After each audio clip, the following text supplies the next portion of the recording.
Short রানে আপনি ফাঁকি দেবেন, কিন্তু আবার নেক্সট জেনারেশন, আপনার প্রজন্ম কিন্তু এটার আপনার সেটা মানে কষ্টটা ভোগ করবে। লোকজন বলে যে সেবার যদি ভালো না হয়, ইনকাম ট্যাক্সটা আমি দিচ্ছি, কী লাভ হচ্ছে? তো সেবাটাও আমাদের উন্নত করতে হবে, সহজলভ্য যেন হয়। আমাদের আইনে আছে, বিভিন্ন ব্যবস্থা আছে, সেখানে যে আপনারা যারা সাধারণ মানুষ যদি একটু খালি ফাঁকি দেওয়ার চেষ্টা করেন, এটা শর্ট রানে আপনি ফাঁকি দেবেন, কিন্তু আবার নেক্সট জেনারেশন, আপনার প্রজন্ম কিন্তু এটার আপনার সেটা মানে কষ্টটা ভোগ করবে।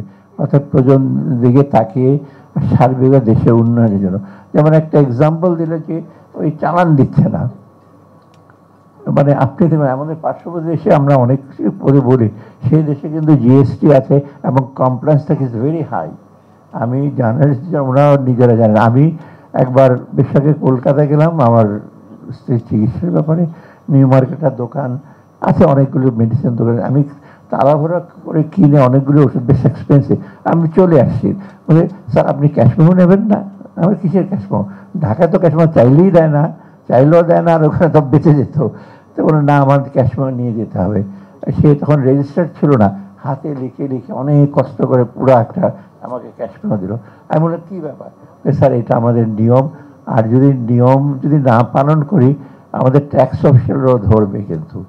সেটা আমি বলি দুই দিকে, একটা কমপ্লেন আর এনবিআর অফিসিয়াল দিকে একটু ভিজিলেন্ট হতে হবে, ট্যাক্স চালান না দেওয়া, ট্যাক্স ইসে না করা।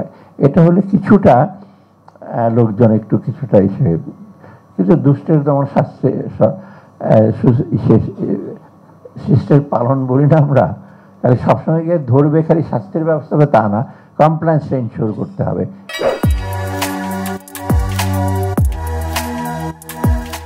আমরা অফিস আদালতে আমরা দেখি অনেক সময় সিডিভেট দেয় না, তাই না? সোর্সের ট্যাক্স কাটে না।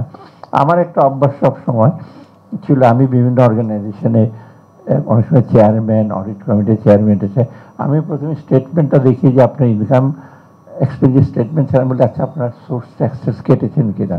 কয়েকদিন আগে নাম বললো, দেখি কিছু কিছু ইসে সোর্সের ট্যাক্স কাটে নাই। আমি বলি এটা কী করবো? কই স্যার উনি তখন দেন নাই, আবার দেখবো।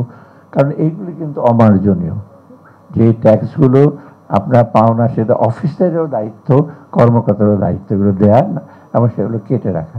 তো এই জিনিসগুলো আছে আমাদের। আমরা মনে করি আপাত দৃষ্টিতে মনে হয় এগুলো খুব সিম্পল জিনিস, এই ট্যাক্স দিলাম না, চালান দিলাম না, আমরা ট্যাক্স মাপ চেলাম, কিন্তু এটা কিন্তু সার্বিকভাবে কিন্তু একটা ইম্প্যাক্ট পড়ে। এই যে অর্থসচিব আমাদের বললেন যে আমাদের ট্যাক্স রেভিনিউ যদি না বাড়াই, আমরা যদি না বাড়াই তো আমাদের আমরা নিজেদের জন্য বিপদে পড়বো। এখন আমরা তো বিভিন্ন সংস্থার সাথে কথা বলছি, সবসময় বলে ট্যাক্স জিডিপি এত লো, তোমাদের ট্যাক্স এত কম, অব্যাহত দিচ্ছ। আরেকটা জিনিস, ব্যবসায়ীরা আছেন, ব্যবসা করার পর কিছুদিন পরে কি আমাকে ট্যাক্স থেকে একটু অব্যাহত দেন। আর আমাদের শুধু টিপিক্যাল ইনফ্যান্ট ইন্ডাস্ট্রি আর্গুমেন্ট তো আছেই।